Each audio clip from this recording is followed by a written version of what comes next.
Kemudian ada Dajjal. Jadi kabut itu dihitung dalam hadis ini yang keempat. Dajjal yang kelima. Kemudian yang keenam binatang melata. Nanti akan saya jelaskan juga apa yang dimaksud dengan binatang melata. Yang ketujuh keluarnya Ya'juj Ma'juj. Ini juga akan kita jelaskan nanti. Kemudian yang kedelapan matahari terbit dari tempat terbenamnya. Yang kesembilan keluarnya api dari perut kota Aden yang menghalau manusia. Sulit, manusia tidak bisa melalui Jazirah Arab. Kemudian yang ke-10 turunnya Isa putra Maryam. Turunnya Isa putra Maryam.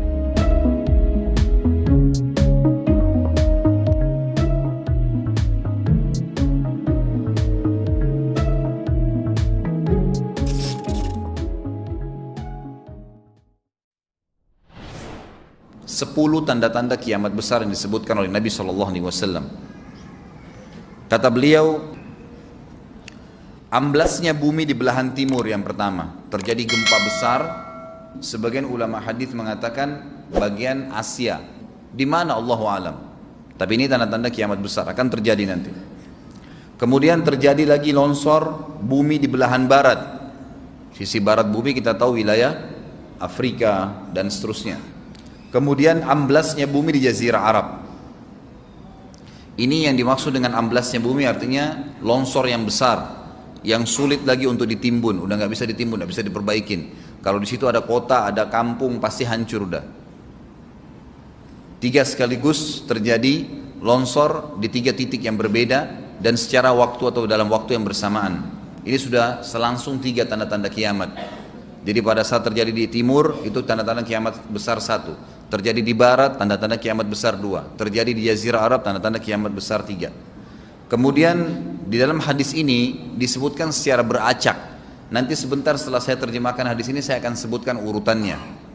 Lalu kata Nabi SAW, kabut yang menutupi bumi ini. Kemudian ada Dajjal. Jadi kabut itu dihitung dalam hadis ini yang keempat. Dajjal yang kelima. Kemudian yang keenam binatang melata. Nanti akan saya jelaskan juga apa yang dimaksud dengan binatang melata. Yang ketujuh keluarnya Ya'juj Ma'juj.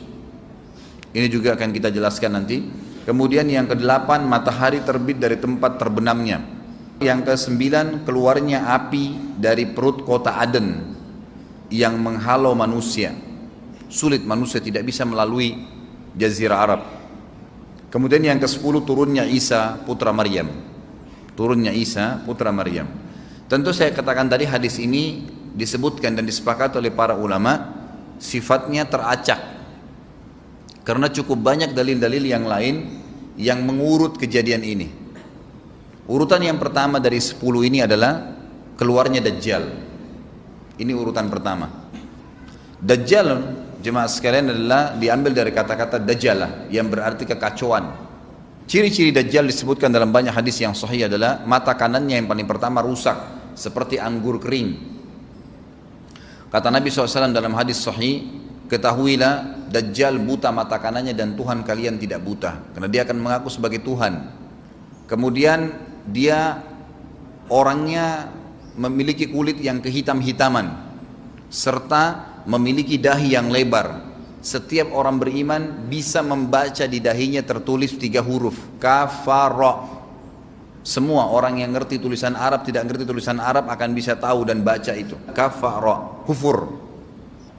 Rambutnya keriting dan orangnya tinggi besar. Kata Nabi SAW, kalau kalian dengar Dajjal keluar di satu lokasi, maka menghindarlah. Walaupun kalian harus lari ke gunung, dia akan keluar membuat kerusakan selama 40 hari. Kata Nabi SAW, 40 hari itu sehari seperti setahun, sehari lagi yang kedua seperti sebulan, hari yang ketiga seperti sepekan, dan sisa harinya seperti hari kalian. Dia akan keliling muka bumi semuanya, dan kata Nabi SAW, seluruh bumi ini akan dimasuki oleh Dajjal. Tidak tertinggal satu lorong, gang, jangankan kota atau desa, kecuali Dajjal akan masuk ke dalamnya, kecuali Madinah dan Mekah. Tidak bisa dimasuki oleh Dajjal. Kata Nabi SAW dalam hadis sahih, karena di setiap pintu gerbang Mekah dan Madinah malaikat menghenuskan pedangnya dan menghalau Dajjal sehingga Dajjal tidak bisa masuk. Pada saat dia tiba di Palestina, waktu yang bersamaan di kota Madinah berkecamuk. Kaum muslimin sepakat semua keluar untuk mengejar Dajjal dan membunuhnya.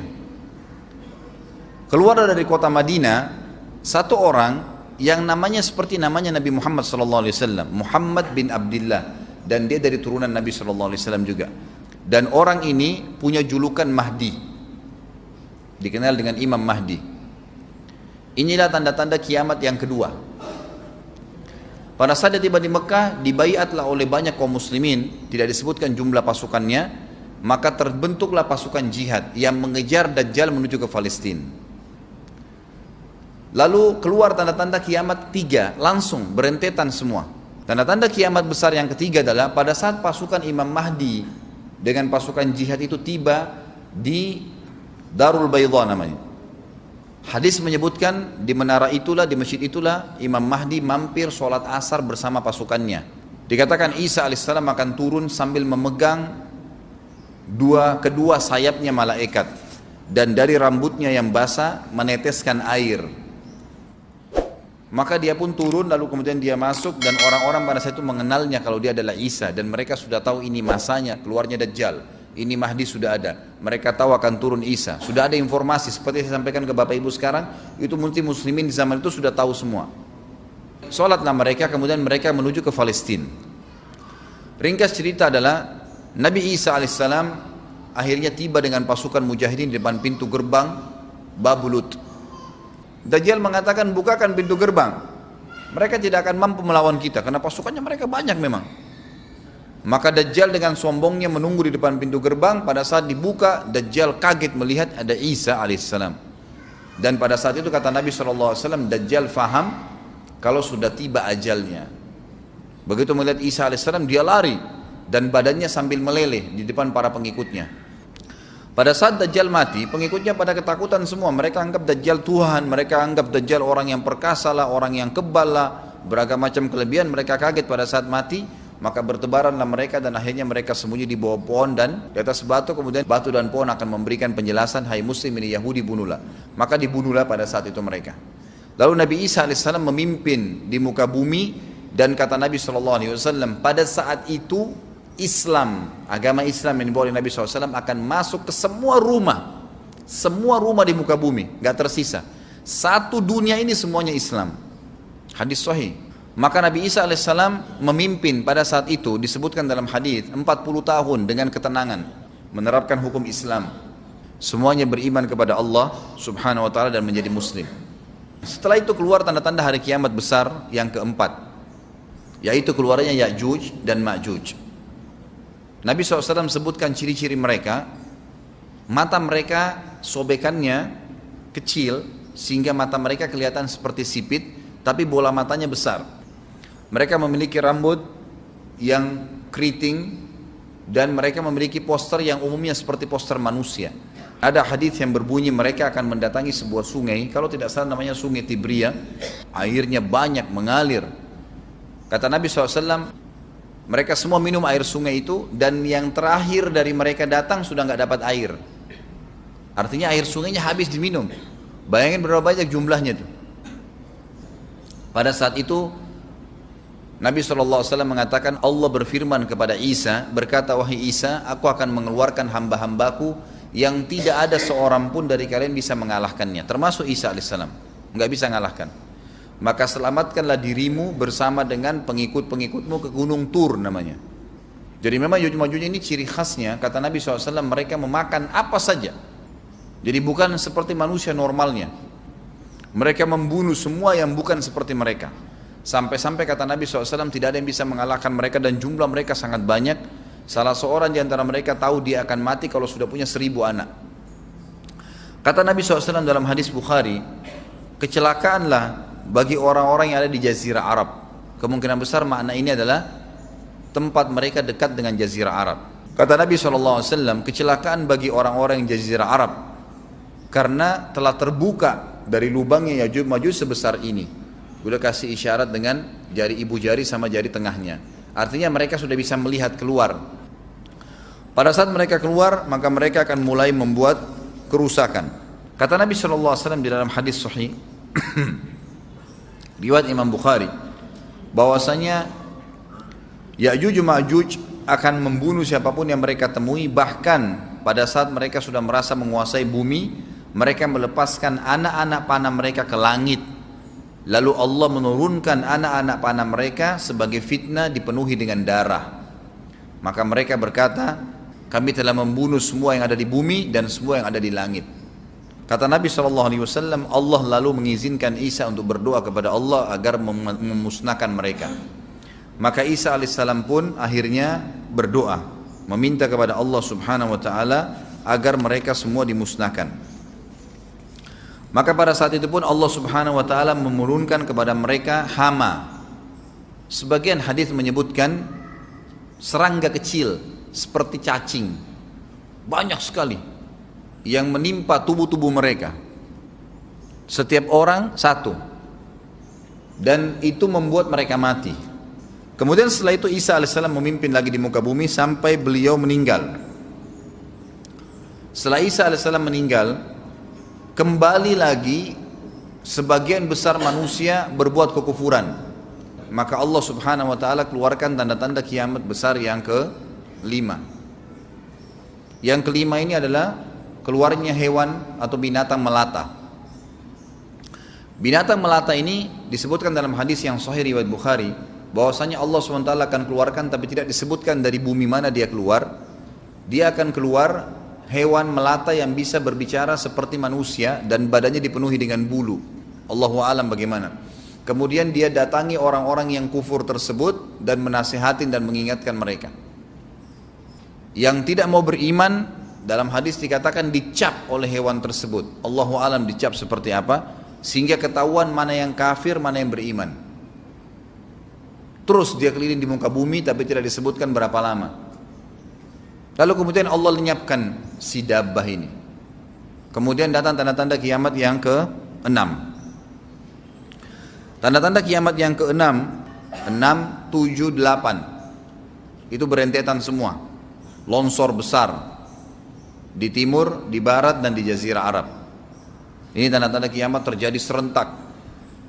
Sudah 8. Kemudian terjadi yang ke-9, keluarnya api dari negeri atau dari kota Aden. Kota Aden ini di Yaman ya. Tentu hadis menjelaskan tentang masalah api yang keluar ini, artinya api bukan main-main, ini bukan kebakaran sebuah masjid atau sebuah bangunan 10 tingkat. Api ini bisa menghalau manusia untuk jalan karena panasnya. Sebagian riwayat menjelaskan api tersebut akan berdiri seperti gunung yang besar dan dari seluruh pelosok dunia bisa kelihatan.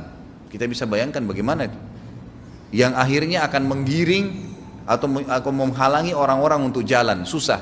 Sebagian ulama hadis mengatakan mereka nggak bisa jalan, tidak bisa ada penerbangan, tidak bisa ada orang jalan karena panasnya bumi ini dari api tersebut. Dan itu memang kemungkinan besar akan keluar satu waktu, Allahu a'lam kapan. Dan yang terakhir tanda-tanda kiamat sebelum ditiup sangkakala adalah terbitnya matahari dari tempat terbenamnya. Dan ini sudah terakhir sekali. Makanya kata Nabi SAW, taubat akan diterima sebelum matahari terbit dari tempat terbenamnya. Artinya selama yang lain itu masih ada, masih bisa taubat. Kalau sudah itu sudah sulit. Ini tanda-tanda kiamat. Sebagian ulama memasukkan tanda-tanda hari kiamat kecil, ada yang masukkan tanda-tanda kiamat besar. Ada dua hal. Yang pertama itu adalah keluarnya Dzu Suwakatain. Ada orang dari negeri Habasyah dikenal dengan Dzu Suwaka. Dzu Suwaka ini sak artinya betis. Diberikan julukan Dzu Suwaka karena betisnya sangat kecil. Orang ini Bapak Ibu sekalian, kata Nabi SAW, akan menghancurkan Ka'bah. Dan kata para ulama pada saat itu memang manusia sudah sunyi, nggak ada lagi yang datangin Ka'bah, orang-orang sudah lalai gitu kan. Keluarlah orang ini. Makanya sebagian ulama masukkan dia tanda-tanda kiamat sebelum terbitnya matahari dari tempat terbenam. Ditambahkan ini yang ke-11 gitu, atau ini yang ke-10, terbitnya nanti kiamat yang ke-11. Kata Nabi SAW, dia akan mencabut batu-batu Ka'bah satu persatu sampai rata dengan tanah. Dan saya sedang dilihatkan oleh Allah sekarang bagaimana pada saat dia mencabut batu itu. Hadis sahih riwayat Bukhari Muslim. Yang terakhir, yang kedua, yang berhubungan juga dengan tanda-tanda kiamat, ada yang memasukkan kiamat kecil, tapi ini lebih dekat dengan kiamat besar. Orang yang terakhir meninggal itu adalah orang dari asli suku Madinah yang sedang mengembala kambing. Kata Nabi SAW, orang yang terakhir meninggal dari kalian kalangan manusia. Semua orang sudah mati, tinggal dia sendiri. Tapi dia nggak tahu.